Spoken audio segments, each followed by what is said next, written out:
Hello everyone, good morning to all of you and happy Raksha Bandhan to all of you. आज हम जो एक topic पे बात करने वाले हैं वो है इनकम टैक्स से रिलेटेड, और टॉपिक है फॉर्म 10 IEA। ये आजकल बहुत सारे टैक्स प्रोफेशनल को परेशान कर रहा है। रीज़न ये है कि ये लास्ट ईयर ही आया है और ये इंडिविजुअल या टैक्स पेयर को पता भी नहीं है कि इसका इम्प्लीमेंट कैसे होता है। लेकिन एक टैक्स प्रोफेशनल जो है, चाहे वो CA हो या एडवोकेट हो या टैक्स कोई जो कंसल्टेंट हो, उनके लिए हेडेक सा बन चुका है। अब ये फॉर्म क्यों जरूरी था इनकम टैक्स को निकालना, इसमें है क्या ऐसा प्रॉब्लम जो फेस करना पड़ रहा है, और अगर आपने ITR रिटर्न सबमिट किया है तो आपको ये प्रॉब्लम फेस करना मुझे लग रहा है कि लाजमी सा हो गया। लेकिन इससे कैसे निपटना है वो आज हम आपको समझाएंगे इस वीडियो के माध्यम से। तो आप इस वीडियो के माध्यम से हमारे साथ जुड़े रहें। मैं हूँ एडवोकेट मनीष और आप देख रहे हैं मनीष लॉ क्लासेस। चलिए शुरू करते हैं। इनकम टैक्स का ये टॉपिक है फॉर्म 10 IEA। ये मैं इसलिए बता रहा हूँ क्योंकि अभी इनकम टैक्स रिटर्न सबमिट करने का जो सीजन चल रहा है उससे रिलेटेड जो भी प्रॉब्लम आपको फेस करनी पड़ेगी, मैं वन बाय वन उस टॉपिक को कवर करता रहूँगा ताकि आपको इनकम टैक्स रिटर्न सबमिट करने में कोई भी प्रॉब्लम ना हो। देखिए, ये फॉर्म 10 IE जो है ये आया था, इफेक्टिव हुआ था असेसमेंट ईयर 24-25 से, मतलब फिनेंशियल ईयर 23-24 से। और अभी जो हम लोग इनकम टैक्स रिटर्न सबमिट कर रहे हैं वो असेसमेंट ईयर 25-26 का है, मतलब फिनेंशियल ईयर 24-25 का है। तो लास्ट असेसमेंट ईयर में ये फॉर्म आया था इनकम टैक्स डिपार्टमेंट की तरफ से। अब ये क्यों आया था ये समझिए। ये था कि डिक्लेरेशन फॉर्म है टू रिकॉर्ड, मतलब ये हम जस्ट डिक्लेरेशन फॉर्म है मेरा, और मुझे रिकॉर्ड करना है कि कितने पर्सन जो हैं वो ऑप्ट इन कर रहे हैं और ऑप्ट आउट कर रहे हैं। मतलब कितने पर्सन ऐसे हैं जो न्यू रिजीम से ओल्ड रिजीम में जा रहे हैं और ओल्ड रिजीम से न्यू रिजीम में जा रहे हैं। लेकिन सबसे हैरानी की बात यह है कि ये सिर्फ किसी एक इंडिविजुअल या एक कैटेगरी के लोगों के लिए है, बाद बाकी टैक्स पेयर के लिए नहीं है। ऐसा मैं इसलिए बोल रहा हूँ कि ये फॉर्म जो है ये सिर्फ एक बिजनेस पर्सन के लिए है। मतलब जो पर्सन इनकम अर्न करता है अपने बिजनेस या प्रोफेशन से, उनके लिए ये फॉर्म जरूरी है। अगर वो अपनी ITR सबमिट करते हैं तो उनके लिए ये फॉर्म को सबमिट करना होगा।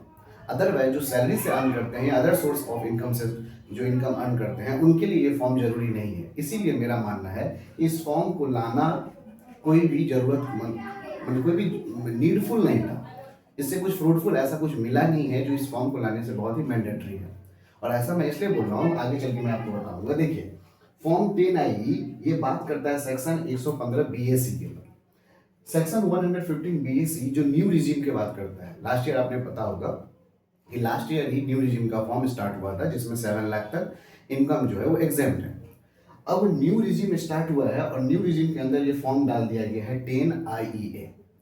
अब इसका कहने का मतलब ये होता है कि अगर आप बिजनेस एंड प्रोफेशन से इनकम अर्न करते हैं, अगर आप बिजनेस एंड प्रोफेशन से इनकम अर्न करते हैं और ITR 3 या ITR 4 अगर आप सबमिट करते हैं, तो लास्ट ईयर अगर आपने ITR 3 ITR 4 सबमिट किया था सिर्फ बिजनेस पर्सन के लिए, जी हाँ, जरा ध्यान में रखिएगा, सिर्फ बिजनेस प्रोफेशन के लिए अगर आपने ITR 3 या ITR 4 सबमिट किया था, और उस वक्त जब असेसमेंट ईयर 24-25 में जब न्यू रिजीम स्टार्ट ही हुआ था, उस वक्त अगर आपने ओल्ड रिजीम को अगर अपनाया होगा तो आपसे बोला गया होगा कि आप ये फॉर्म 10 IEA सबमिट कीजिए।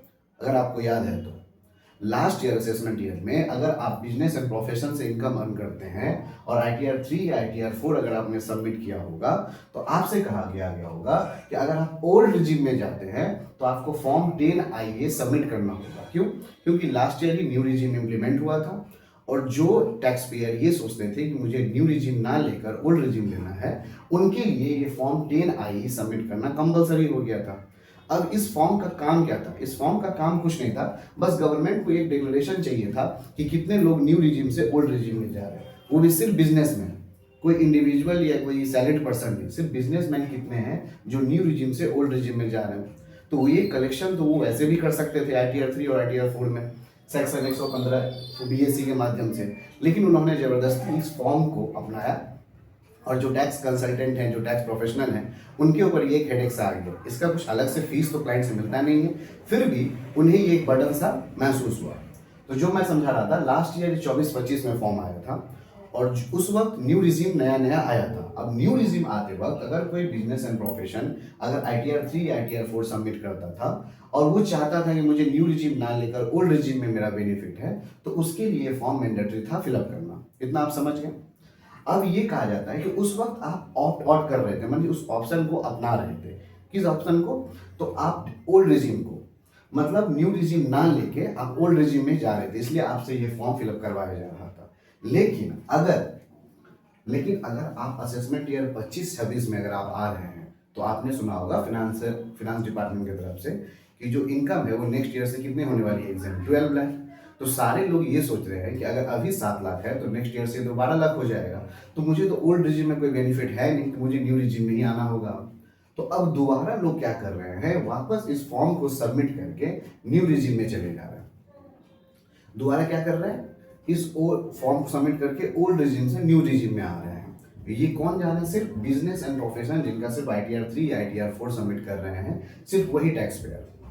तो अब सबसे बड़ी मुसीबत ये है कि अगर कुछ लोग नहीं जानते हैं, अगर ITR 3 या 4 सबमिट कर रहे हैं और वो गलती से अगर लास्ट ईयर अगर फॉर्म 10I अगर सबमिट कर लिए होंगे और इस ईयर अगर उन्हें प्रॉब्लम फेस करना पड़ रहा है, न्यू रिजीम अगर वो ऑप्ट करते हैं, तो उन्हें बार बार ये ब्लिंक करता है कि आपने फॉर्म 10I सबमिट किया था, पहले उसे करेक्ट कीजिए।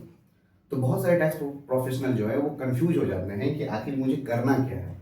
तो सिंपल सा आप एक चीज याद रखिएगा कि अगर आपने लास्ट ईयर ओल्ड रिजीम में अपनाने के लिए अगर ये फॉर्म सबमिट किया था तो उस वक्त आपने ऑप्ट आउट किया था, मतलब ऑप्शन को अपनाया था, न्यू रिजीम को छोड़ के ओल्ड रिजीम को अपनाया था। इस ईयर आपको वापस ये फॉर्म सबमिट करके आपको विड्रॉल करके री इंटर करना होगा न्यू रिजीम में। मतलब लास्ट ईयर भी आपने ये फॉर्म सबमिट किया था ओल्ड रिजीम में रहने के लिए, इस ईयर आपको ये फॉर्म सबमिट करना होगा न्यू रिजीम में वापस आने के लिए। लेकिन अब ध्यान दीजिएगा, ये फॉर्म्स एक बार तो आपने अपना लिया, एक बार तो ओल्ड रिजीम में रहने के लिए फॉर्म सबमिट किया था और एक बार न्यू रिजीम में आपने री इंटर करने के लिए फॉर्म सबमिट किया है। बस इसका जो टाइम लिमिट है पूरे लाइफ टाइम में इनकम टैक्स डिपार्टमेंट की तरफ से, बस ये दो बार ही है। इसके बाद अगर आप चाहते हैं कि वापस अगर आप बिजनेस पर्सन हैं, वापस अगर आप न्यू रिजीम से ओल्ड रिजीम में जाएंगे, ओल्ड रिजीम से न्यू रिजीम में जाएंगे, तो ऐसा कुछ नहीं होने वाला है। फर्स्ट टाइम आपने ओल्ड रिजीम में रहने के लिए फॉर्म फिलअप किया था, सेकेंड टाइम आपको न्यू रिजीम में आने के लिए फॉर्म फिलअप करना पड़ेगा। इसके बाद इसका कोई ऑप्शन आपके पास अवेलेबल नहीं होगा, तो इस चीज़ को ध्यान में रखिएगा। हालांकि ये जरूरत लगेगा भी नहीं ओल्ड रिजीम में जाने के लिए, क्योंकि न्यू अपकमिंग जो ईयर है उससे 12 लाख इनकम जब एग्जाम्प्ट हो जाएगी तो ओल्ड रिजीम में बहुत सारे लोग भी छोड़ देंगे। लेकिन प्रॉब्लम ये फेस करना पड़ रहा था, लोगों को समझ में नहीं आ रहा था कि आखिर इस फॉर्म का करना क्या है। तो जो मैंने आपको क्लियरली बताया कि लास्ट ईयर ये फॉर्म आया था, इस फॉर्म का मकसद था कि मुझे डिक्लेरेशन फॉर्म है ये कि रिकॉर्ड करना ही कितने बिजनेस प्रोफेशन ऐसे हैं जो ITR 3 या ITR 4 को सबमिट करते हैं और वो ओल्ड रिजीम से न्यू रिजीम से ओल्ड रिजीम को ऑप्ट कर रहे हैं। समझ गए? इसीलिए ये सेक्शन 115 BAC जो है ये बात करता है न्यू रिजीम का, और उसके अंदर ये फॉर्म है 10I जो आपको इनकम टैक्स पोर्टल ई-फाइलिंग से आप फिलअप कर सकते हैं।